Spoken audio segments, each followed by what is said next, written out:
Ao longo dessa caminhada, nós já conversamos sobre os mais diversos assuntos. Já entrevistamos pessoas com histórias inspiradoras, especialistas, gente que nos fez aprender, refletir e enxergar o mundo de uma forma diferente. Mas hoje o episódio é muito especial. Hoje eu não estou diante de um convidado qualquer. Eu estou diante de alguém que, de certa forma, é responsável por eu estar sentado desse lado do microfone. Alguém que me ensinou muito antes de eu aprender a fazer perguntas. O meu convidado de hoje nasceu em 1952. Ele viu um mundo sem internet, sem celular, sem computador. Viveu a infância no Brasil de outra época. Foi da ditadura à democracia. Atravessou transformações que mudaram completamente a sociedade e chegou até aqui sem perder aquilo que sempre guiou sua vida: a fé, a família e os valores. E hoje eu quero fazer uma pausa na correria para ouvir essa história, não apenas como apresentador, mas como filho. Porque às vezes nós convivemos uma vida inteira com alguém e nunca paramos para perguntar como tudo começou, quais foram seus medos, suas alegrias, seus sonhos e as marcas que o tempo deixou. Então prepare-se para uma conversa sobre família, fé, envelhecimento, mudança de geração e, acima de tudo, sobre uma vida que vale a pena ser contada. Pai, seja muito bem-vindo ao Resistência Podcast. É uma alegria enorme ter você aqui. Seja bem-vindo. Ok, Rodrigo. Olha o privilégio, o prazer é meu. Legal, pai. Você falando da minha caminhada lá, né, pelo que você falou aí, eu tenho que dar um jeitinho aqui ou tomar uma água para segurar a emoção. Realmente, a nossa infância, ela não se compara, né, nem sombra do que é a infância hoje, né, a adolescência, a juventude. Nós fabricávamos os brinquedos, né, nós valorizávamos. Isso é importante. Hoje você dá um presente bonito, né, alguma coisa na área de tecnologia para uma criança hoje, às vezes até por um adolescente. E num curto espaço de tempo, a criança ou adolescente já desfaz, já não dá importância. Verdade. Na minha época, o presente, ele era tão importante, tão valioso como o ofertante. A gente cuidava assim. Você falou aí, eu passei aí na fase, aquela questão da ditadura e tal. Olha, eu tenho um privilégio muito grande, né? Eu, nesses 74 anos hoje, eu vi a virada do século e do milênio. Verdade. Muita coisa, né, pai? Opa! Isso é privilégio do Senhor e isso me faz lembrar as palavras do profeta Samuel. Samuel, ele foi profeta, sacerdote, juiz. E quando Israel estava diante das guerras lá, e está registrado aí em 1 Samuel, capítulo 7, versículo 12, ele deixou registrado aí na palavra do Senhor um versículo muito importante que eu tenho como o cuidado divino. E Samuel assim se expressou: até aqui nos ajudou o Senhor. E eu faço minha essa expressão aí de gratidão a Deus, porque se Samuel, conduzindo o povo como profeta, sacerdote, juiz, ele sabia que nada era dele, né, mas era o Senhor que os conduzia. E se eu cheguei hoje aqui, passando aí por várias facetas aí na vida, se eu cheguei hoje e colegas que começaram comigo, né, não estão aqui, não é pelos meus esforços, não é por eu merecer, é misericórdia do Senhor, né? E nós temos que louvar a Deus por isso. Amém. É verdade, pai. Vamos lá, você está falando de Samuel aí, mas você voltou muito no tempo, né? Samuel é muito mais velho que nós, né? Então, vamos puxar para frente aí, vamos puxar para 1952. Sim. Queria conversar um pouquinho sobre tua infância. E queria saber de você, assim, antes da gente entrar nessas questões propriamente ditas, assim, só para ressaltar para o ouvinte da gente aí. Meu pai tem 74 anos, né? É presbítero da Igreja Presbiteriana aqui em Bom Jardim, né? Que é uma cidade próxima aqui no interior do Rio de Janeiro, né? Eu estou em Nova Friburgo, meu pai está na cidade do lado, em Bom Jardim. Meu pai foi profissionalmente, né, policial, né? Policial militar, né? Já reformado há mais de 2 décadas aí. 22 anos. 22 anos de reformado. Graças a mais uma situação, né? Você falando de Deus guardar a gente, ainda mais como policial no Rio de Janeiro, né? Já tem 22 anos de aposentado, né? De reformado, né? Como a gente chama. Só para situar o ouvinte aí em quem é você, né? Então, assim, as pessoas conhecem o presbítero Elias, conhecem o policial Elias, né? Conhecem o vizinho Elias. E eu passei por essas fases todas como filho, mas dentro desse papo que a gente vai trazer aqui, eu quis trazer algumas questões que eu percebi que eu nunca tinha perguntado para o meu pai. E isso surgiu de uma conversa que eu tive, na verdade, com a minha avó, né? Minha avó tem 80 e poucos anos. E um dia desse eu estava conversando e foi surgindo um assunto sobre a infância dela, sobre quando ela começou a namorar meu avô e tal. E eu percebi assim que às vezes o tempo passa e a gente não entra nesses pormenores, né? Com meu pai e minha mãe, de vez em quando eu ainda faço, né, pai? Pergunta assim, quando foi que aconteceu isso, né? Quando foi que vocês se conheceram e tal? Mas tem tantas outras questões que abarcam a vida da gente, né? Que todos nós carregamos um universo dentro da gente, de conhecimento, de dramas, de situações, né? E das mais diversas passagens que a gente teve nessa vida, né?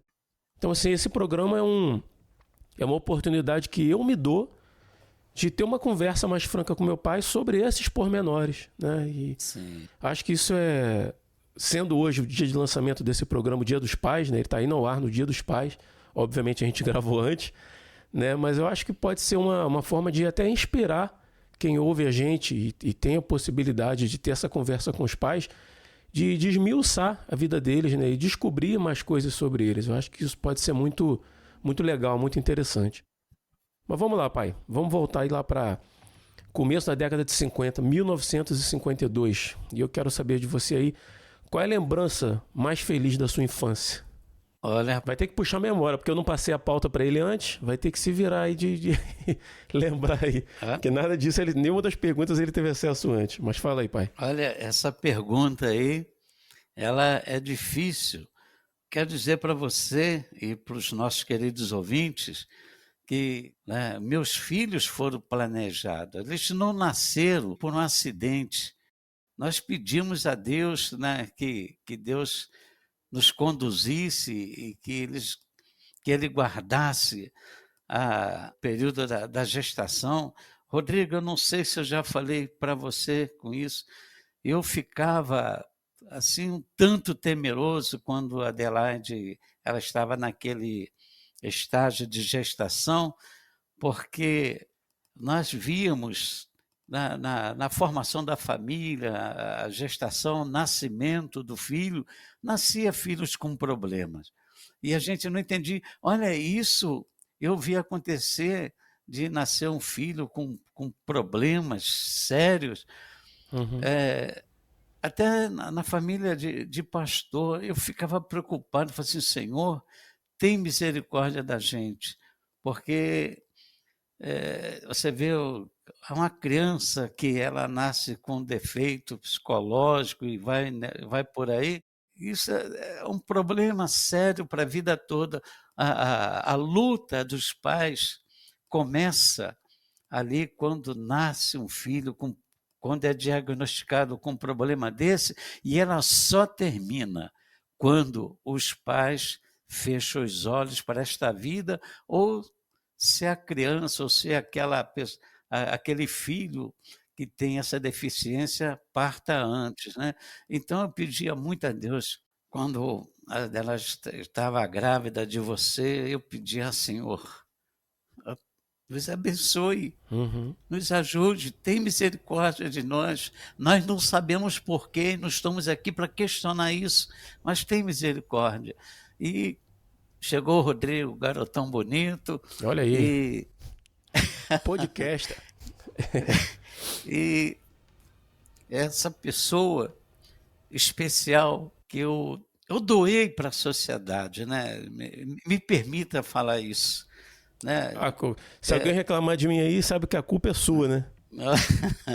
Então, o filho nasce, a gente cuida, a gente faz a nossa parte, e eles se preparam para a vida, e até avançando mais um pouquinho, Rodrigo, me permita aí, eu Hum, sempre falo para os meus colegas: "Olha, eu fui policial 30 anos e eu não tenho vergonha da minha profissão. Hoje eu tenho que esconder a minha identidade, uhum, porque a violência está aí e as nossas autoridades não tomam uma decisão séria nessa questão". sim, uhum, Mas eu falo para os meus colegas, falo assim: "Olha, eu servi 30 anos, hoje aposentado, reformado, mas eu contribuí com a polícia há 30 anos e eu saí e deixei 2 filhos queridos, 2 filhos do coração, dando continuidade, aí até a minha caminhada, porque parece que não, mas se eles estão conduzindo a sua vida profissional aí com responsabilidade, com carinho, com dedicação, eles estão dando continuidade àquilo que eu fiz. Então, sim, uhum. eu estava falando da gestação, olha aí, voltei, né, a memória não está muito ruim não, né. Mas você não respondeu minha pergunta. Você tá me enrolando aí e não tá respondendo, Ah, hein? A, aí como é que a pergunta é qual era a lembrança mais feliz da sua infância? Quando você, ah, vamos voltar um pouquinho, porque depois a gente vai entrar no aspecto de família e profissional também. Mas nesse aham. comecinho aí eu queria que você me respondesse o que vem à tua cabeça aí como lembrança mais feliz da tua infância. Uma coisa que me deixava, muito feliz, muito satisfeito, não obstante, sendo criança, né, com a mentalidade muito diferente do que temos hoje, mas eu via pais, às vezes, maltratando filhos do lado da nossa casa lá, quando criança, tinha um casal que o pai, ele era um ébrio, né, e ele maltratava a mulher, batia nos filhos, e do nosso lado, na nossa casa, nós temos pais, servos do Senhor, tementes a Deus, e eles, tratava com carinho os filhos, não parece, mas os pais, eles respeitavam os filhos, né. Uhum, E se hoje eu entendo que eu respeitava os meus pais sem perceber, isso aí é uma reciprocidade, uhum, né. Meu pai, ele era profissional aí na iniciativa privada, trabalhava na indústria, e eu quando pequeno eu sempre me preocupava com isso. Eu sabia que meu pai não ganhava, assim, tão bem, era mais para as nossas despesas mesmo, para a nossa convivência, porque tem filhos, Rodrigo, que cobra dos pais, às vezes, até aquilo que os pais não podem dar. E eu vi a luta, a dificuldade uhum, do meu pai no trabalho, e eu valorizava aquilo. Eu nunca ansiava coisas que eu achava, porque tem filho que acha que "Não, você é meu pai, né, se eu estou aqui, foi você que decidiu um dia que, eu viesse à existência, então você tem". Não, eu sempre uhum. respeitei isso, né, eu sempre vi a dificuldade. E até avançando um pouquinho ali da infância, eu com 10, 13 anos, quando meu pai estava chegando do serviço por volta das 16 horas, eu poderia estar ali em frente ao portão, na rua, mas quando eu visse meu pai a uma certa distância chegando, eu saía dali, eu ia para dentro de casa. Naquela época, eu com 12 anos já trabalhava, já fazia alguma atividade, e a gente sempre tinha um dinheirinho ali, porque eu sabia que o pai tinha essas dificuldades. Ali no nosso bairro, tinha uma família eles tinham uma horta muito grande. Eles falaram assim: nós temos aqui muitas hortaliças, se vocês quiserem, posso fazer o seguinte, a gente colhe aqui as hortaliças e tal, lava direitinho e vocês vendem. E depois a gente, Dá uma parte. né, dá vai dar uma parte. E era eu e o Eliezer, né, o Eliezer 2 anos mais novo do que eu. Nós íamos de manhã, 6h30, mas a gente já estava lá, às vezes com carrinho de mão, aí carrinho limpinho, né, lavadinho e tal. Uhum. Aí enchia aquilo ali de hortaliça, a gente saía. Por fim, a gente já tinha as casas que funcionavam como freguesia, né. E Aham. quando Já era ia direto nelas, né? era 10h30, 11 horas, a gente já voltava e prestava conta ali, aí eles davam uma quantia para a gente. Eu não posso, Legal. em questão de percentual, não tem mais como lembrar isso, mas a gente vinha para casa todo satisfeito, né. E eu até procurava ajudar: "Amanhã o dinheiro está aqui, não sei o quê". Que legal. E outras coisas mais, Rodrigo, olha, eh limpar vala. Você é do tempo daquelas valas abertas na rua? Sim, Tinha sim. vizinhos ali que a gente Esgoto, né? Céu é, aberto, né? pagava a gente limpava, capinava quintal, né. Se Uhum. alguém tivesse, assim, material de construção, um caminhão de pedra, de areia para guardar, a gente ia para lá com um carrinho de mão, uma pá, e a gente olha, eu sempre, me ocupei com essas coisas, né. Eu sei que era era tipo beija-flor Uhum. numa floresta, né, floresta pegando fogo, mas o beija-flor está fazendo a parte dele. Jogando a Estava gotinha de água ali, né?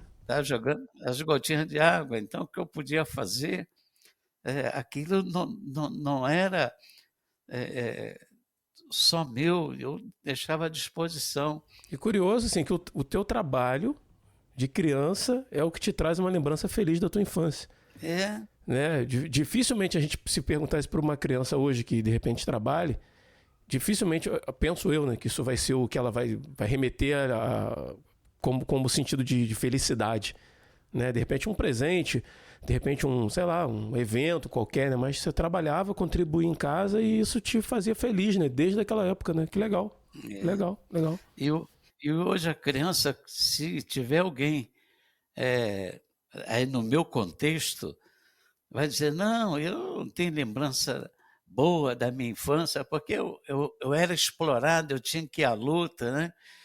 Mas isso aí é pelo lado da vida comum. Uhum. Uma coisa, Rodrigo, que me deixava muito feliz, né, e hoje eu vivo até esse reflexo daquela felicidade, foi porque quando Deus permitiu que eu viesse a esse mundo, Deus, ele preparou para me receber um lar cristão. E eu louvo a Deus pela vida dos meus pais.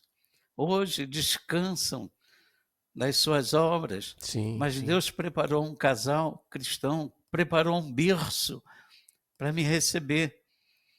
E você sabe, muitos talvez que estão ouvindo aí a nossa conversa, sabe disso também. Eu sou um servo do Senhor pelas misericórdias dele. Eu sirvo ao Senhor na Igreja Presbiteriana do Brasil, mas eu não escolhi essa denominação. Eu ganhei de presente ela lá na maternidade, lá no berço.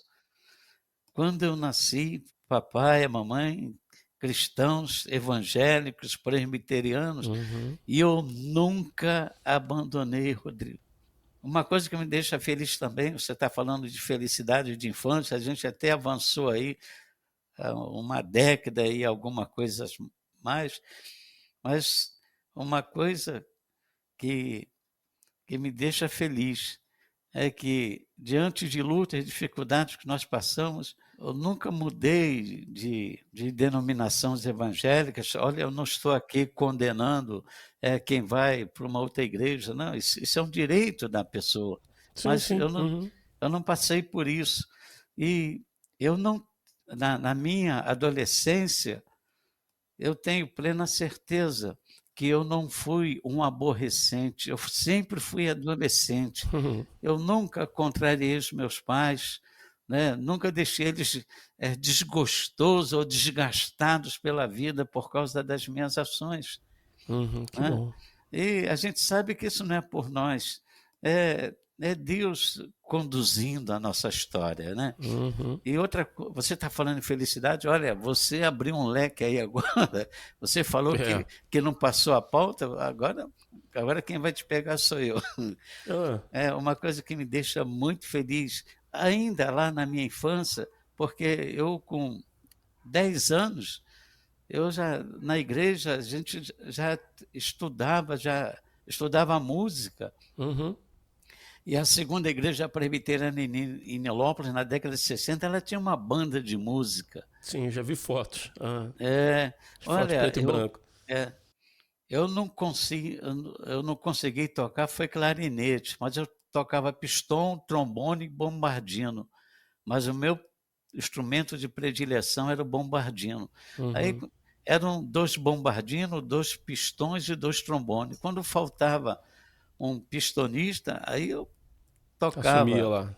é, um trombonista, né, que é a voz do tenor, Uhum. aí eu pegava ele, mas como quando a situação estava normal, o meu instrumento de predileção era o baixo. E por fim, eu comecei a ter aulas com o reverendo Arlindo Demetrio Pereira, né, já na eternidade com o Senhor, ele me deu uma iniciação no harmônio, e hoje, olha, eu estou aqui em Bom Jardim, organista na igreja, vou ter que falar de igreja presbiteriana, organista na igreja Aham. presbiteriana, hoje está difícil, tá difícil. Se você encontrar um organista na igreja hoje, é alguma coisa que o passado reservou, entendeu? Uhum. Que hoje a maioria que nós temos é tecladista. Tecladista. Aham. Eu não o tecladista, ele trabalha através de acordes, né, Uhum. mas o organista é partitura, ele Uhum. tem que ler a partitura, tem que ver o hino lá, ele lê aquilo ali e transfere, para o Eu lembro de você tocando órgão lá na segunda igreja presbiteriana, quando a gente era criança lá, um órgão velho velho, um órgão antigo de madeira, né, já com as teclas assim amareladas. E ele não era nem elétrico, ele era de Foley, né? Tinha que fone, ficar ali pisando para poder fazer o ar, né, para poder sair o som do órgão, assim. Eu tenho essa lembrança assim bem nítida. foi naquele órgão ali que eu tive as minhas primeiras orientações, Uhum. né. E hoje o Será que orga existe ainda? não, eu levei ele para a congregação lá da Chatuba, e ele acabou se estragando, né, Uhum. o cupim Cupim? ali, já era um órgão já mais de 50 anos, né. Aham. Então quer dizer para você que nós estamos falando aí da minha infância, música, que o organista hoje é raridade na igreja presbiteriana do Brasil. Acho que não só na igreja, pai. Acho que em qualquer lugar. Eu acho que com o advento do órgão elétrico, eu acho que o órgão elétrico, do teclado, né, elétrico, eu acho que o órgão caiu, o órgão em si mesmo, né, como instrumento, Aham. caiu meio em desuso. Porque É, no teclado você tem uma simulação de órgão ali. Mas eu acho que o que define é a forma de tocar, né? Tocar com partitura, é. como você falou, né? Eu acho que hoje, assim, é bem restrito, assim. Eu não sou tecladista e eu já tentei, rapaz, mas eu não entrei naquele clima não. Aham. Não tem nada de errado com isso, tudo bem. O órgão, ele tem os recursos, então eu boto ali naquele recurso no som de órgão, Uhum. onde nós tocamos os hinos, e você tem que ver, tem muitas denominações evangélicas, a gente diria neopentecostal, que não tem mais o inário. Hoje a igreja presbiteriana tem o inário Novo Cântico, a igreja batista tem um cantor cristão, a Assembleia de Deus, a harpa cristã, E aquilo ali é um legado das gerações passadas que deixou. Uhum. Olha, eu tenho vários testemunhos de pessoas que se converteram, ou melhor, foram alcançados pela graça em Cristo Jesus, através de uma igreja cantando aqueles hinos que Sim. hoje Uhum. eles usam um termo, esses hinos tradicionais aí do passado, né? E eram mensagens, eram hinos que a gente sente ali a iluminação do Espírito Santo. A gente vê mensagens ali que é por iluminação do Espírito Santo mesmo, não é, pela emoção do compositor, porque muitos trabalhos musical hoje, ele vem de uma certa forma aí pela emoção. Eu não estou querendo julgar isso não, mas Hoje vem até por inteligência artificial, né? Você joga lá o que você quer, ela produz prontinho para você, né? é verdade.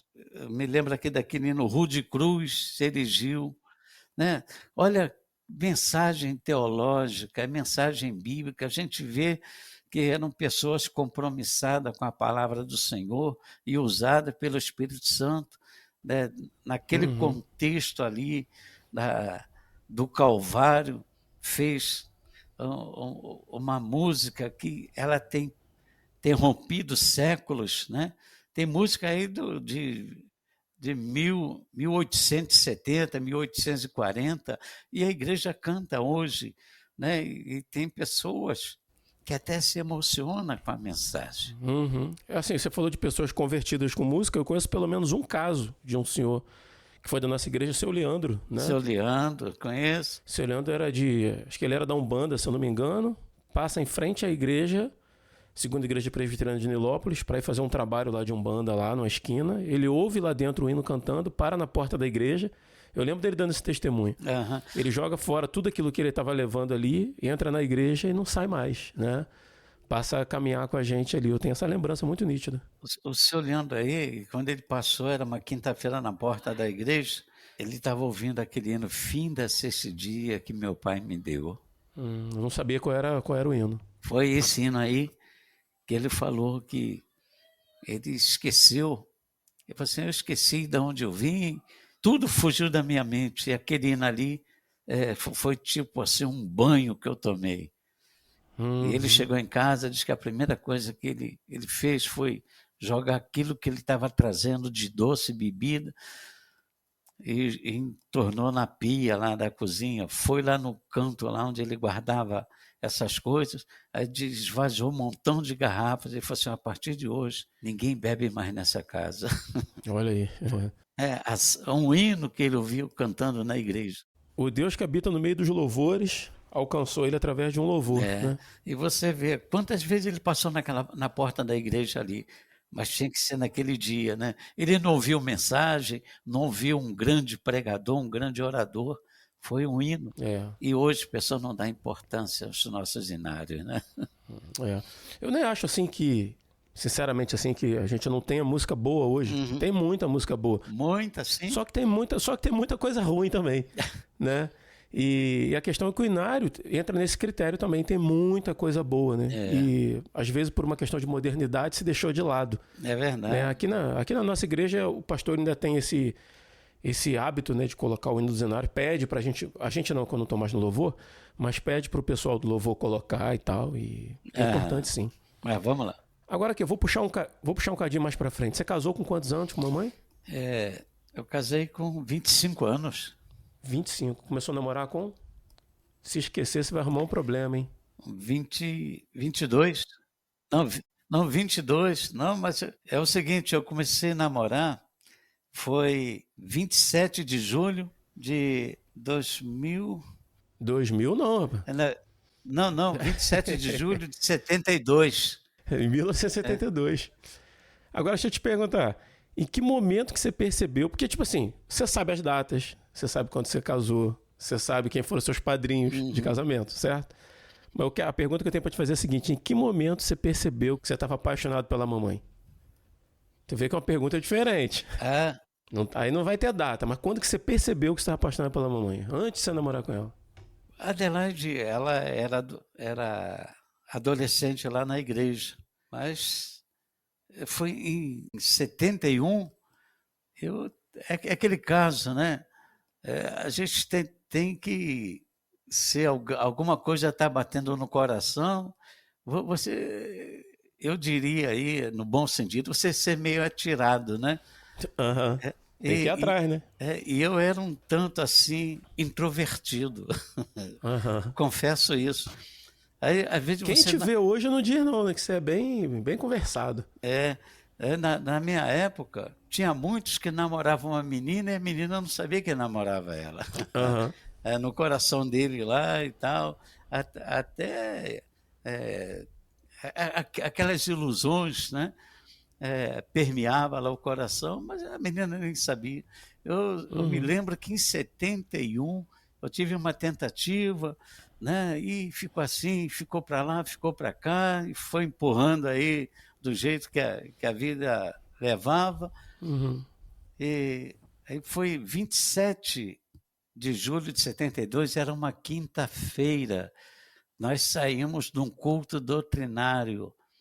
Aí no portão, lá na saída da igreja, começamos a conversar. Naquele 27 de julho eu levei ela em casa e ali começamos rascunhar aí a nossa vida a dois. Uhum. E Pode falar. em 74, né, 2 anos de namoro, aí nós ficamos noivos, 27 de julho também. 2 anos cronometrados, né? Uhum. De namoro, nós ficamos noivos. Aí o rascunho não passou a ser mais a lápis. Ah, era Começamos a fazer caneta, né? o nosso rascunho a caneta. E dali a 3 anos, Aí tem que honrar, né? 9 de abril de 77, nós, diante das testemunhas, diante da Igreja de Deus, nós assumimos o compromisso de um viver para o outro. E do casamento já se vão quantos anos? Vou 40 e fazer 49 agora, né? 49. Eu tenho 47 de idade. Eu lembro do episódio, sei lá, eu devia ter uns 4 anos, sei lá, de idade mais ou menos. Eu lembro assim na minha cabeça eu começar a fazer conta de quando que vocês casaram e quantos anos eu tinha. Aí eu lembro que eu fui na minha mãe e falei assim: mãe, vocês casaram em. Tem quantos anos que vocês casaram? Aí a minha mãe falou: tem, sei lá, 6 anos, sei lá, né? Não lembro agora. Aí eu falei: quantos anos eu tenho? Aí ela falou: 4. Também não lembro exatamente, tá? Só pra exemplificar. Eu lembro que eu comecei a contar no dedo assim e falei: tá bom. Só pra saber se eu tinha nascido dentro do casamento, você era adiante. Coisa de criança, né? Você tinha falado em relação aos seus pais e tal, né? Que já estão com o Senhor, meus avós, né? Eu tive o privilégio de conhecê-los. E aí a gente está numa situação aqui de casamento, filhos, né? A gente tem aí, na nossa família, aí, temos eu, sou o mais velho, depois o Rafael, 4 anos mais novo, a Fernanda, né? 4 anos mais nova que o Rafael, e o Fusca 1967, né? 45 anos comigo. o Fusca é da nossa família considerado como irmão, né? Que ele tá, acho que desde que eu tinha 4 anos de idade que ele está na família, está lá até hoje. Mas aí falando dessa relação de pais e filhos e tal, o quanto que você acha que da relação que você tinha com seus pais influenciou na sua relação com a gente e seus filhos? O quanto você trouxe da relação que você tinha com seus pais como filho para a sua relação como pai? Quando o homem, né? Aí você já está falando do homem, né? Quando ele vai constituir a família, se a base para a família que ele está construindo, ela vai ser uma base sólida, uma base meio comprometida, isso tudo é reflexo da vida de filhos com os pais em casa. Eu trouxe para a minha família atual tudo que eu pude carregar da vida de como filhos com os meus pais. Uhum. Os meus pais eram servos tementes a Deus, eram profissionais dignos, honrados, e o papai sempre respeitou a família, né? Se o filho desse uma escorregada, ele como pai, ele repreendia, porque a repreensão que ele fazia é baseado na Bíblia, né. Porque o pai ou os pais que não fazem os filhos chorarem hoje, esses filhos amanhã vão fazer os pais chorar, Uhum. Às né. vezes é necessário, né? É, porque tem pais: "Não, é criança, deixa para lá, amanhã", ainda mais agora, né, no terceiro milênio, 2026, está tudo muito fácil aí, né. Os filhos para aprender bobagem, se desviar aí da conduta, não precisa nem mais ir para a rua, dentro de casa, eles já têm essas formações, eh à vontade. Então, Sim, sim. os pais às vezes estão vendo essas coisas e não tomam atitude. Às vezes os filhos são aliciados ali no quarto com a tecnologia ligada, né, ou se envolve com N coisas, eu diria entre essas N coisas aí a droga, daqui a pouco o pai chega, encontra o filho, né, introvertido, jogado num canto lá, vai ver, o menino já está envolvido com droga aí até onde não pode mais. E os pais vai empurrando isso.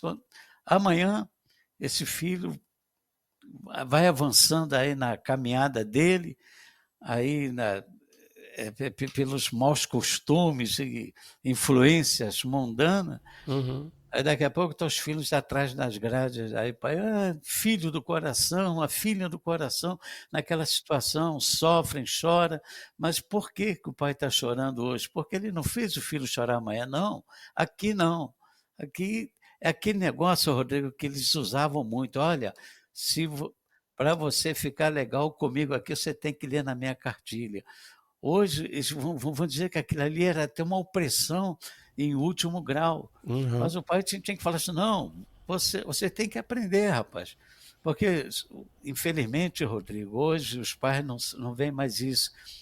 A infância, a adolescência, a juventude do filho em casa, aquilo ali é um momento de aprendizado para uma vida futura. Sim, com Aí certeza. então você falou o que que eu trouxe dos pais ou da minha vida para o casamento. Olha, temor a Deus, eu aprendi com meus pais. Respeitar os mais velhos, eu aprendi com meus pais. Respeitar os mais novos também, isso é importante, não é porque eu sou mais velho. Rodrigo, eu estou com 74 anos, Deus é testemunha disso. Eu nunca repreendi um ancião, nem como policial com a autoridade que eu tinha, eu sempre respeitei, né. E na igreja hoje, eu respeito os anciões. A Adelaide, às vezes, falou assim: "Olha, eu não estou entendendo, fulana aí tem idade de ser sua filha e você chama ela de senhora". Eu falei assim: "Não, mas Respeito, né? tem que ser assim, hoje a situação está tão difícil". É, respeito. Você, às vezes uma senhora que casada, que tem idade de ser minha filha, eu chega: "Ah, você não sei o quê, pá-pá". Vai falar assim: "Ó, fulano tá tá assim com umas conversas, assim, muito muito leve, muito aberta e a Bíblia diz que nós temos que apartar da aparência do mal. Essa é que é a verdade, né. Então, Legal. eu trouxe para o meu casamento o que eu aprendi lá com os meus pais. E eu acho que você não vai me desmentir não. Você sabe por quê? Ah, Porque, eu fui um pai que eu não era de espancar filho. com certeza. Ó, eu ia te fazer uma pergunta aqui se você acha que você errou ou acertou mais como pai. Mas eu acho que é meio constrangedor quando a gente tem que fazer uma análise positiva ou negativa do que a gente fez ou deixou de fazer publicamente. Mas eu sou testemunha eu e meus irmãos, com certeza, do quanto que você, não só você, mas minha mãe também, né, de quanto que vocês acertaram assim na criação da gente. Minha mãe assim dava mais uma chinelada na gente aí do que você. Esse dia eu falei contigo, né, que eu só lembrei uma vez que eu tomei uma chinelada do meu pai. E naquela época era normal, que hoje nem isso pode mais, né? Hoje em dia é tudo na conversa, né, e tal, mas enfim, minha mãe sempre diz que eu não apanhei tanto quanto eu merecia, mas que seja, e foi bom, porque me fez eu ser quem eu sou hoje. Mas eu lembro que o meu pai, né, no caso, para quem está ouvindo a gente aí, só me deu umas chineladas uma vez que eu troquei uma bicicleta que ele tinha me dado de Natal numa bola de futebol. Aí eu vou dizer até que foi justo, entendeu?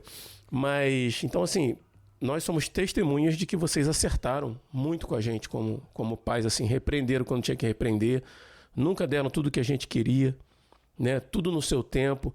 Quando não podiam dar também, deixavam muito claro isso pra gente. A questão da fé, né? Que nós somos todos cristãos por conta da criação que nós tivemos. E aí eu vejo também a graça de Deus com a família da gente, né? Que a gente vem de uma família de gerações de cristãos, né? Deus tem renovado esse pacto com a nossa família aí, a cada geração nova que surge. Amém. Então, assim, a gente tem muita alegria com isso. Mas então, como eu não vou te perguntar se você acha que você errou mais ou acertou mais, que você sabe que você acertou mais, né? Eu quero te fazer uma pergunta. Tem alguma coisa que você gostaria de ter feito diferente na criação dos filhos? Ou você está plenamente satisfeito? Ou tem alguma coisa assim que você fala, pô, isso aqui eu podia ter feito diferente? Tem alguma coisa ou não? Olha, com sinceridade de coração, eu olho para o passado, há assim, um certo constrangimento, é que eu queria que os filhos, quando fossem entregue para a sociedade, né, tivessem um anel de grau nos dedos. Só a Fernanda que teve. Verdade. Né? Só a Fernanda. Né? Mas o que eu podia fazer, eu fiz. Não, peraí, você fala de universidade. Isso. Mas o Rafa também tem. Mas ainda... Ele fez já posterior, né? Quando já estava casado já e tudo, né? Sim, sim. Mas isso não é culpa sua. Eu queria ter dado mais. Rodrigo, eu não vi, assim, literalmente, ver vocês crescerem, acompanhar vocês no colégio, né? Estar ali no dia a dia, examinando até provas, porque a sua mãe era a professora em casa. Eu saía de uma... Você trabalhava pra caramba, né, pai? Também tinha isso, você não tinha tempo, né? Eu saía de uma escala de serviço no batalhão e ia para uma segurança. Eu só ficava em casa domingo, se eu tivesse de folga no quartel, porque a segurança, onde a gente trabalhava no comércio, ele não funcionava no domingo. Então, domingo, aí eu ficava em casa. Mas se eu tivesse escalado no quartel, nem o domingo eu tinha esse direito, entendeu? E aquele caso, hoje, a moçada, hoje eles fazem segurança, agora tem até essa possibilidade aí na Polícia Militar, desse serviço, me ajuda aí o nome. É o chamado de RAS, né? Regime Adicional de Serviço. É um extra, né? O RAS é um extra, né? No meu tempo, o extra, ele não era remunerado, ele era obrigatório. Né? Verdade. Então, eu vejo muitos rapazes aí, colegas, converso com eles aqui, falam, eu estou fazendo RAS aí, que eu estou fazendo uma obra em casa, estou empregando tudo lá. Na minha época, Rodrigo, por nós ganharmos pouco, os adicionais que a gente ganhava lá na segurança era para entrar no orçamento da família.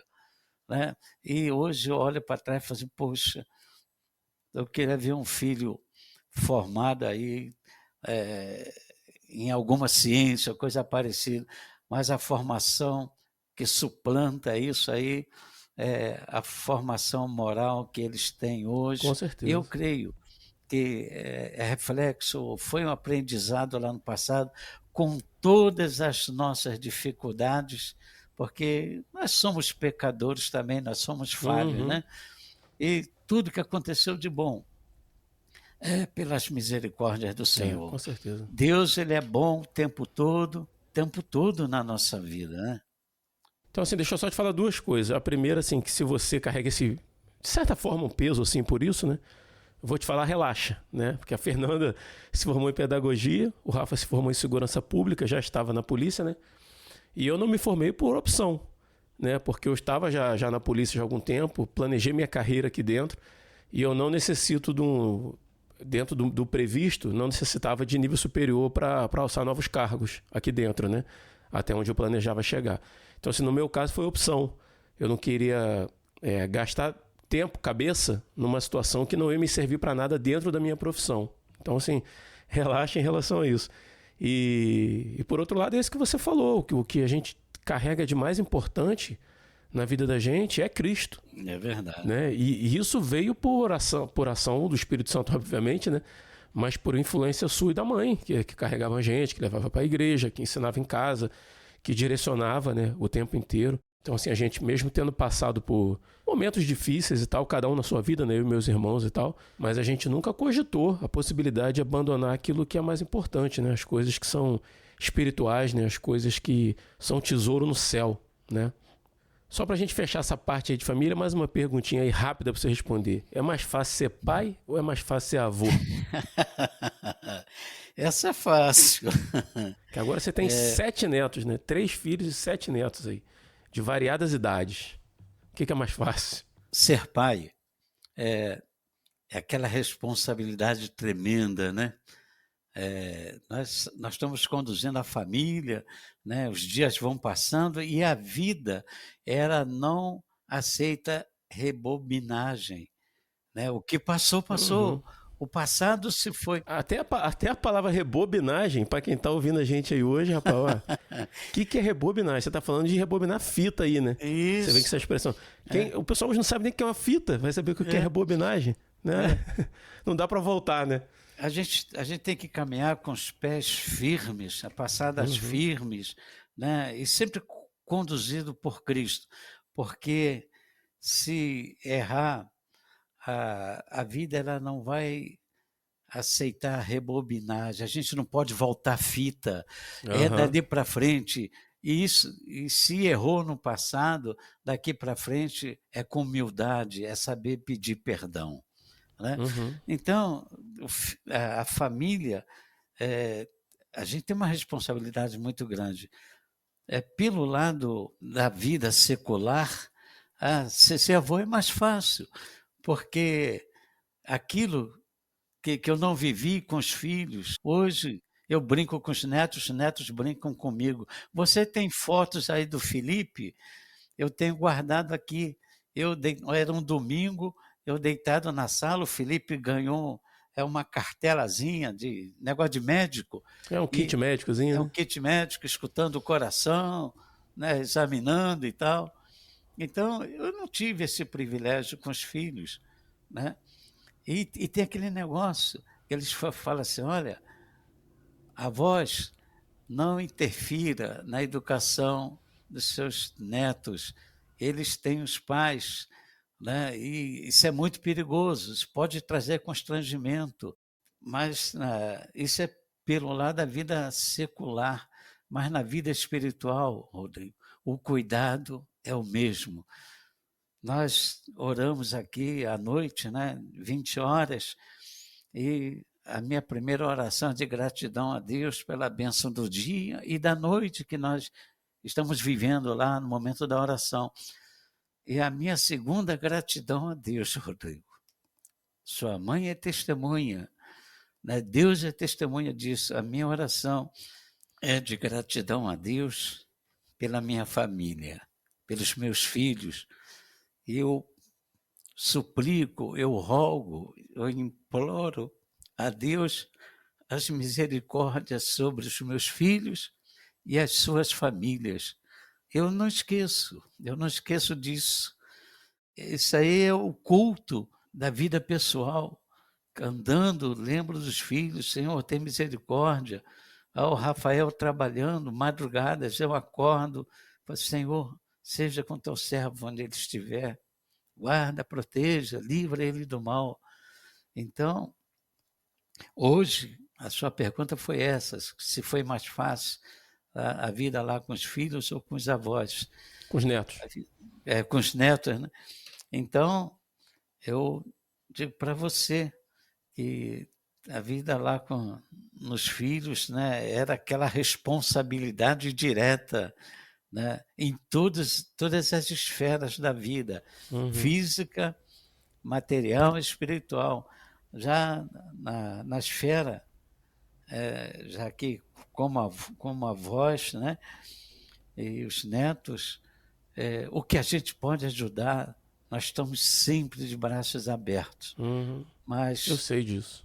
e os filhos e os netos, nós amamos, gostamos. Eu não tenho assim aquela predileção. Você sabe disso.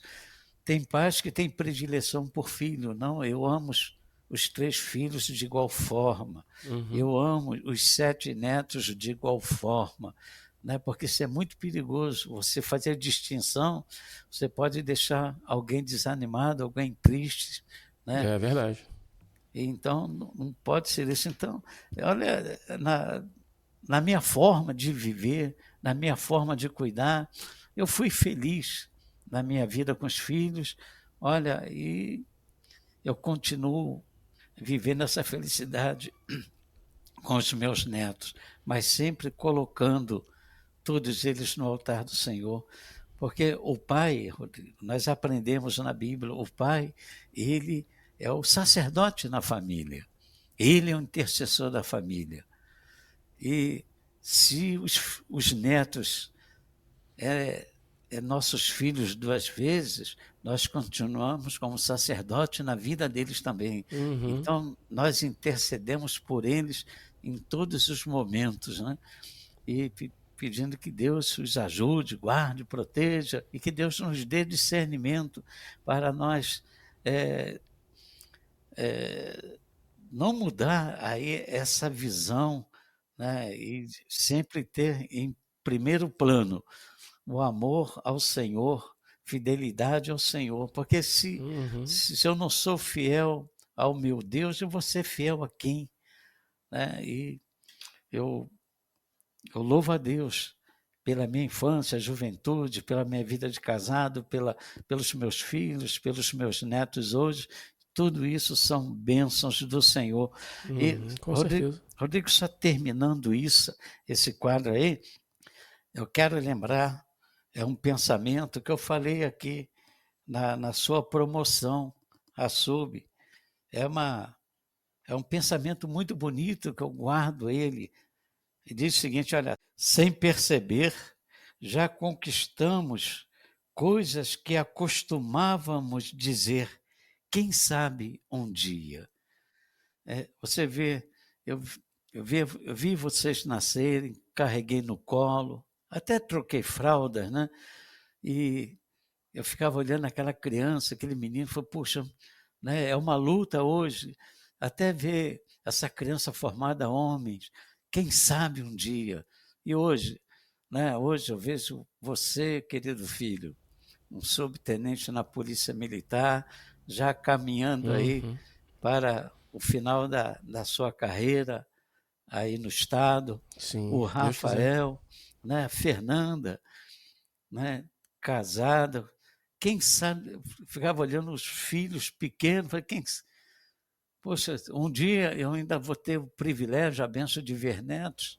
Então, é esse pensamento, sem perceber, já conquistamos coisas que acostumávamos dizer, quem sabe um dia. E esse dia, Rodrigo, chegou pela graça e misericórdia do Senhor. Verdade. Está vendo os filhos, está vendo os netos, todo mundo bem, caminhando, né?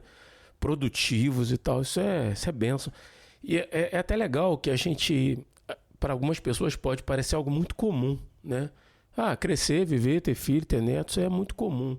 Mas a questão não é o crescer, viver, ter filhos e ter netos. A questão é como a gente direciona o reconhecimento da mão de Deus nisso e atribui a Ele gratidão, louvor por isso, né? Então, não é sobre os outros, é sobre a gente, né? Sobre como a gente olha a vida.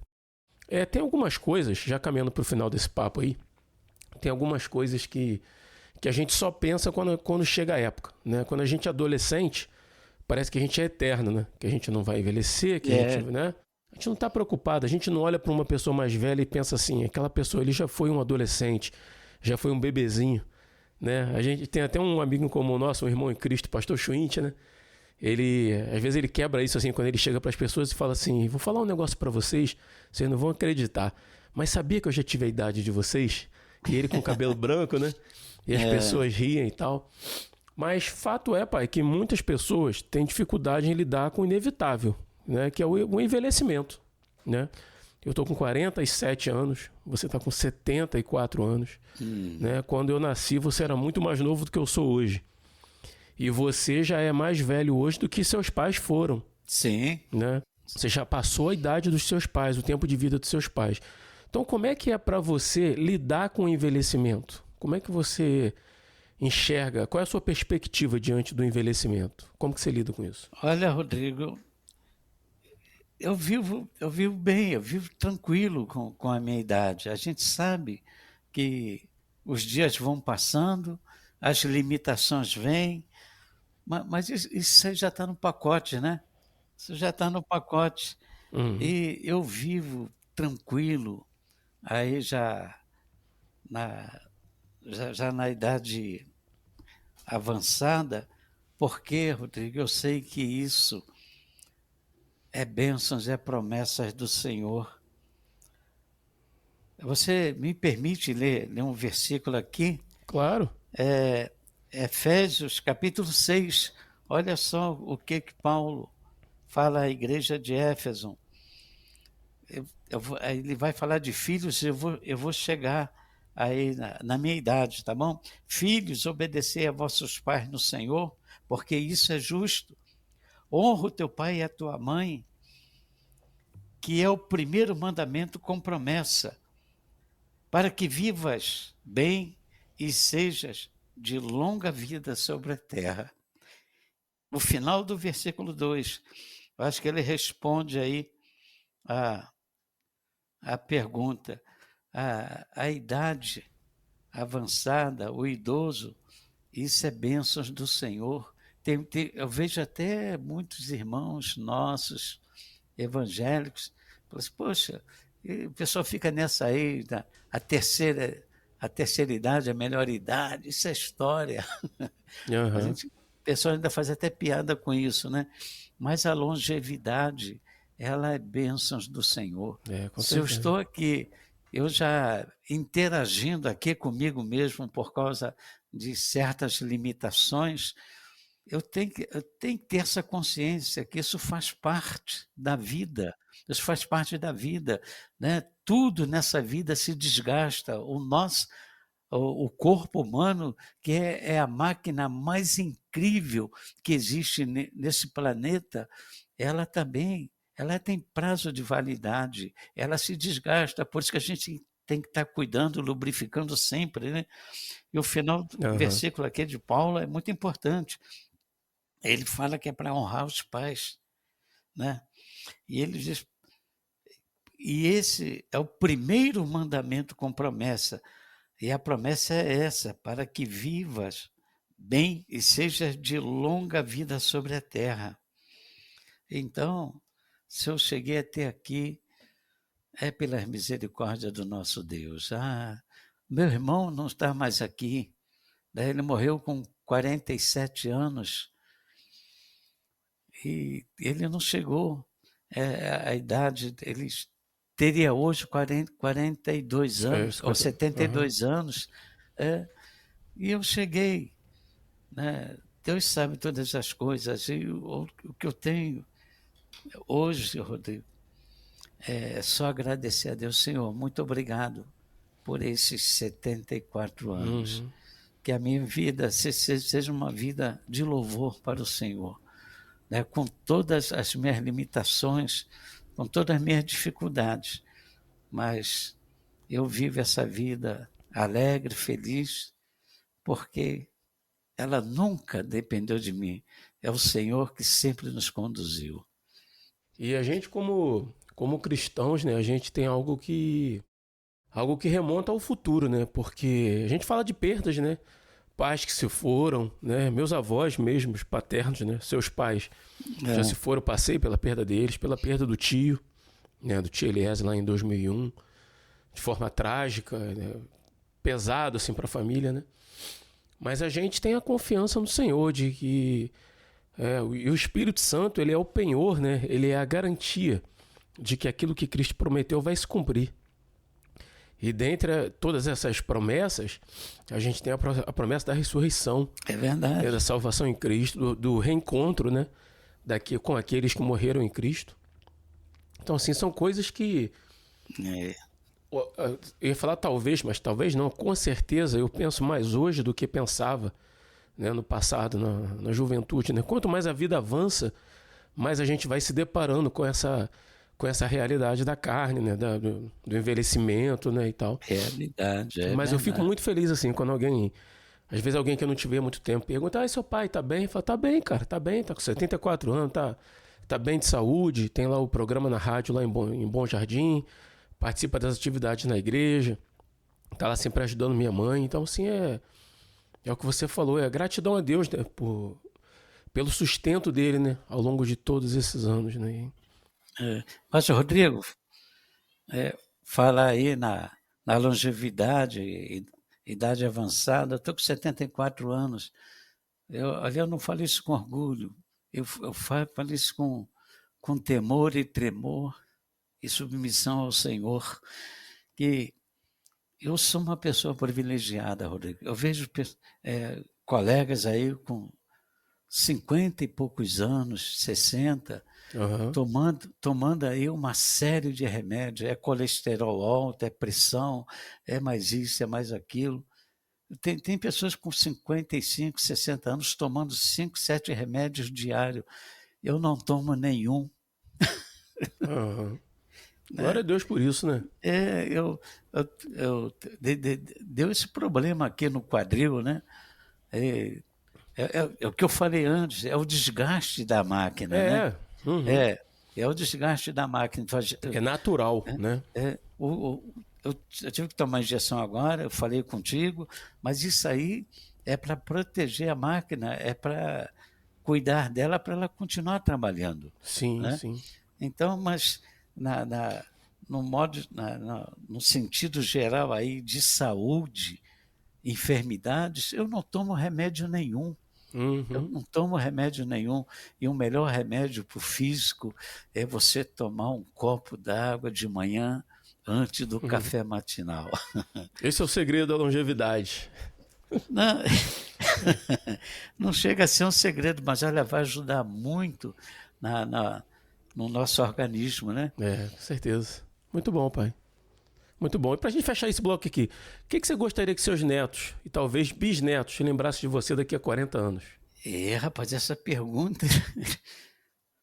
Botar na cabeça dos... Se fosse para fazer pergunta fácil, eu fazia pessoalmente, sem gravar, ué.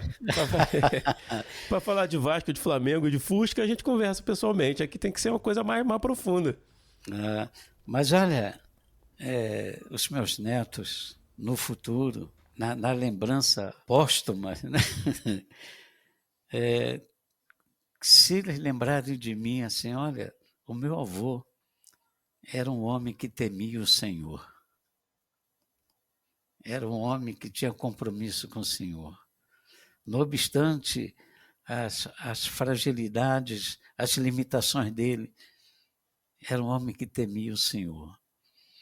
E se eles lembrarem de mim, nessa esfera aí, aonde eu vou estar pelas misericórdias do Senhor, as coisas todas já são passadas, né? E não temos conexão mais nenhuma, ou melhor, lá não teremos mais conexão nenhuma. Mas eu creio que se eles lembrarem, falarem assim, olha, o meu avô, né, um homem simples, quase que iletrado, né, mas era um homem que vivia para o Deus a quem ele cria. E eu, como filho, vou me esforçar para fazer os seus netos se lembrarem disso, né, enquanto eu estiver aqui. A gente fala assim, daqui a 40 anos, né? Se eu pensar, eu tenho 47 anos. Sabe-se lá que daqui a 40 anos, se eu vou estar aqui, né? Mas a questão não é essa, né? Não é falar sobre morte, né? Porque a gente está em Cristo, né? É verdade. Toda distância aqui em Cristo é temporária, né? Tem prazo de validade. Mas é isso. Programa altamente emocional. Eu conheço meu pai pela voz, sei que de vez em quando dá uma titubeada por lá, dá uma chorada, eu dou umas por aqui. E a gente vai seguindo, porque É emocionante, né? Mexer com essas coisas, trazer esses temas e tal. E são conversas que a gente não tem, né? Usualmente, assim, né? Não nesse nível de profundidade, né? Mas é muito bom, muito bom. Pai, antes da gente encerrar, pra gente levantar o ânimo de novo aqui, queria fazer um bate-pronto com você, tá? Eu vou te perguntar uma coisa e você responde com uma palavra pra gente chegar aí, caminhar pro final do programa, beleza? Sim. E o que você falar aí fica de recomendação, de referência pra quem estiver ouvindo a gente. Vamos lá. Um livro. A Bíblia. A Bíblia. Você nem o que eu perguntei. Tinha que ser, né? Não, é melhor impossível, É né? a única regra de fé e prática do cristão. É isso aí, é isso aí. Vamos lá. Um hino ou uma música qualquer? Fala uma que você gosta aí pra gente. Tem um hino que eu gosto muito. Depois que Cristo me salvou, em céu o mundo se tornou. Até no meio do sofrer, eu tenho paz no meu viver. Olha, com Cristo a vida é melhor. Esse hino está no nosso cenário. Oh, aleluia! É sempre assim, viver com Cristo. É céu aqui, não é? É céu aqui, Aham. é prazeroso, né? Viver para a honra e glória do Senhor, né? Ele honra a nossa fé. Amém. Fala aí um personagem da Bíblia que te marcou, que você gosta, que você tem carinho por ele, assim. Quer falar Jesus, não? Jesus. Não é? Tá certo. É um personagem da Bíblia, né? Não deixa de estar errado. Sim. Tá bom. Mas eu diria Moisés. Moisés. Moisés, ele foi talvez depois de Cristo o maior líder. Uhum. E Moisés, ele tinha uma visão muito grande, liderando Israel, 40 anos no deserto, rumo à nova Canaã. E Moisés, ele preparou líderes. Josué, Deus escolheu Josué, não foi no 1, 2, 3, 4, é isso que não. Josué já estava nos planos de Deus, lá no coração de Moisés, que Moisés preparou Josué. Josué era o homem de confiança, era o primeiro ao lado de Moisés. E Josué não foi, eu não poderia dizer que Josué suplantaria Moisés, porque no final da carreira de Josué, muitas coisas deixou de ser realizado, muitas terras deixou de ser conquistadas por causa de liderança. E Moisés, eu vejo isso, né, no final da história de Moisés aí, ele trabalhou, foi um homem que se deu aí nas mãos do Senhor, aí dando continuidade à história do povo hebreu, depois o povo de Israel, e foi um homem que foi sempre usado pelo Senhor, e ele tinha visão. Ele não só trabalhava, não só orientava, mas formava líder. E Josué era um líder formado por Moisés. Por isso que, entre muitos, com muito respeito, muito carinho, muita apreciação, eu fico com Moisés. Rapaz, você é tio do Daniel mesmo, né? Hein? Você é tio, eu falei uma palavra. Não pode dar oportunidade pro tio do Daniel que vai pregar. Daniel participa com a gente aqui, a mesma coisa. Falei, Daniel, segura aí, Daniel. Quem puxa aos seus não degenera, já dizia minha mãe, né? Então, tá tudo dentro, tá tudo certo. Mas legal. Então, um personagem da Bíblia do meu pai é Jesus, Moisés. Era pra ser um, né? Mas vai Moisés então, né? Moisés. Então tá bom. Fala aí, uma comida que lembra a sua infância. Uma comida que lembra a minha infância. Caviar. Não, olha, naquela época... você não quer que eu falo, né? Olha... Não, tem que ser resumido, pô. Era carne de boi assada. E mamãe fazia muito... Era peito de boi. Uhum. E eu gostava muito, né? Principalmente do sanduíche que ela levava pra gente na igreja. Levava sanduíche na igreja pra comer lá, pra criança, né? Quando vocês eram crianças. Não, aula de música aos sábados, ela ia pro coral à noite. Uhum. Aí levava um pedaço de pão grande, né? E com aquela carne assada dentro. Oh, mas que gostoso. Legal. Tem algum lugar que você gostaria de visitar novamente? Que você tenha lembrança assim, pô, eu gostaria de voltar lá. Curitiba. Estive lá em 2010. Curitiba. Legal, bacana. Tem um conselho, rapidamente aí, um conselho para quem está começando a vida adulta? Eu vou responder essa pergunta com algo que alguém perguntou aí, um ancião, como você está perguntando para mim, tá? Perguntaram a um senhor, por que o senhor trata bem até aqueles que não gostam do Senhor e são falsos? A resposta foi simples e direta: o mal não está em mim. Não pague o bem com o mal. Muito bom. Não Tá? pague o bem com o mal. Muito excelente. Fala aí uma palavra que, na sua opinião, define a geração dos seus netos. Você viveu várias gerações aí, né? 52 para cá. Se eu fosse definir a geração dos seus netos, a geração de hoje dos seus netos, com uma palavra, que palavra seria? Eu não posso demorar nessa. Nutella. Não. Essa gera... Não, Nutella é uma boa palavra para definir a geração. Né? Filhos, Não é a vida dos seus netos, não. É a geração deles, entendeu? Essa geração que está surgindo aí. Você tem neto de 5 anos de idade, mas você tem neto de 22, né? Como é que você definiria a geração deles aí?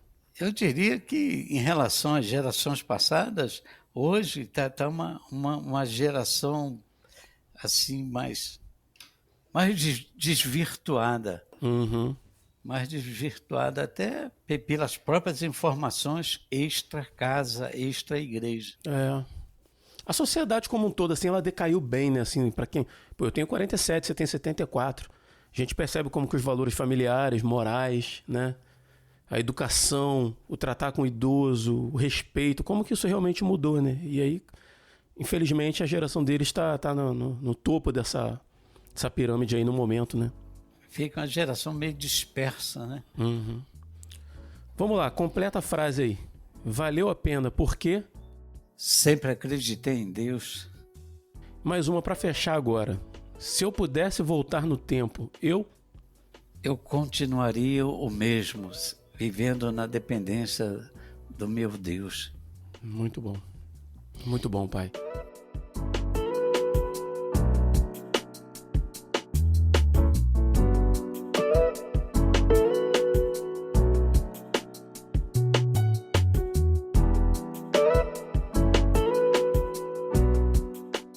E é isso, galera. A gente vai chegando ao final de mais um episódio do Resistência Podcast.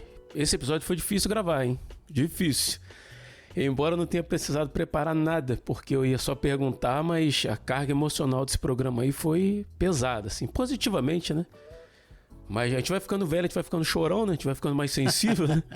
Então, assim, esse programa aí pra mim foi uma prova de fogo aí. Mas muito obrigado a você que ficou até o final com a gente. E queria agradecer muito a meu pai. Eu acho que eu fiz o programa inteiro, não sei se eu falei seu nome, cara. É o Elias Martins de Oliveira, presbítero Elias, subtenente Elias, né? Meu pai, Elias Martins de Oliveira.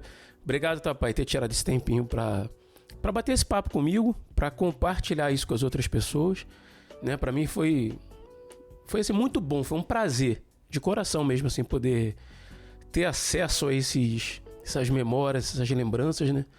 Pra mim foi muito legal e tenho certeza que vai ser pra quem estiver ouvindo a gente aí. Obrigado, tá? Se quiser deixar alguma mensagem pros ouvintes, alguma coisa aí, fica à vontade. Olha, se alguém tiver que agradecer, sou eu.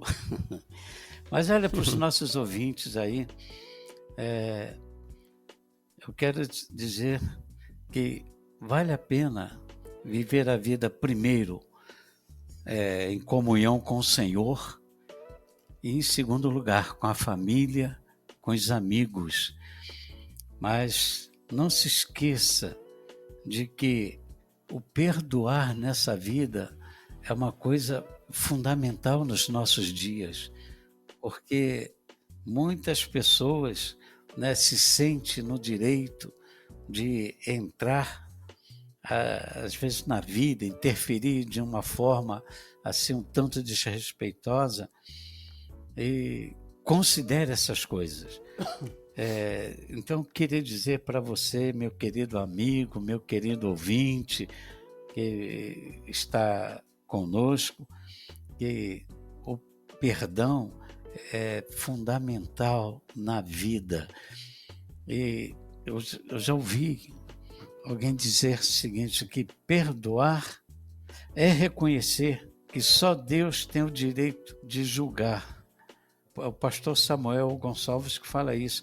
E ouvi de um grande amigo meu, Rodrigo, numa reflexão bíblica dele, é o seguinte: perdoar é decidir ficar no prejuízo. E esse meu amigo foi o Rodrigo Silva de Oliveira. Olha aí. Eu Glória a Deus por isso. Eu guardo isso aí no coração. Perdoar é decidir ficar no prejuízo, ser amigo. Essa frase não é minha, tá? Essa frase eu ouvi de um outro amigo cristão também, a gente vai só repassando, né? Isso. E vale a pena viver essa vida em comunhão. Vamos considerar aquelas coisas boas, as coisas ruins que não vai somar, que não vai edificar, esquece elas, examinai tudo e retende o que é bom. Essa é a palavra, é a orientação do apóstolo Paulo, né? Até nos nossos relacionamentos. Alguém não foi bem, ele foi infeliz numa conversa ou coisa parecida, desconsidera. Amanhã essa pessoa vai cair em si, vai ficar, olha, foi mal, hein? Hoje usa esse termo aí, foi mal, não devia, mas aconteceu. Não, rapaz, está tudo bem. Está tudo bem. Deixa para lá, né? Entre mortos e feridos salvaram-se todos. Verdade. Pai, obrigado mais uma vez, tá? Foi um prazer ter você com a gente. E espero que você goste do resultado depois de editado. Queria deixar aí uma sugestão para os nossos ouvintes aí. Para aqueles que ainda têm oportunidade, né? Queria sugerir que você fizesse o mesmo com seus pais, né? Lá no começo eu meio que falei alguma coisa nesse sentido, né? Mesmo sem microfone, sem plateia, né? Mas façam esse exercício que é de ir além da figura do pai e da mãe, né? E conhecer os jovens que eles foram, o homem e a mulher que estão por trás, né? dessa figura paternal ou maternal, né? Eu tenho certeza que vai ser muito importante para você e para eles, né? Para mim foi muito legal. Já vivenciado isso há algum tempo, né? E agora trazer aqui para o programa e conseguir aprofundar um pouquinho mais. Então, assim, obrigado você que ficou até o final com a gente, tá? Me ajuda aí compartilhando Resistência, suas redes sociais, para os seus amigos aí. Se foi bom para você, compartilha. Se não foi, tá tranquilo, mas espero que tenha sido. Então, você falou que vai reeditar isso aí para domingo, né? É isso aí. Então fica aqui meus parabéns a todos os papais pelo seu dia e que Deus muito, rico e abundantemente os abençoe. Amém. Então é isso, pessoal. A gente vai ficando por aqui e até o próximo dia 20. Eu sou Rodrigo Oliveira. Eu sou Elias Martins de Oliveira, seu conservo. É isso aí. E se você está ouvindo isso, você é a Resistência.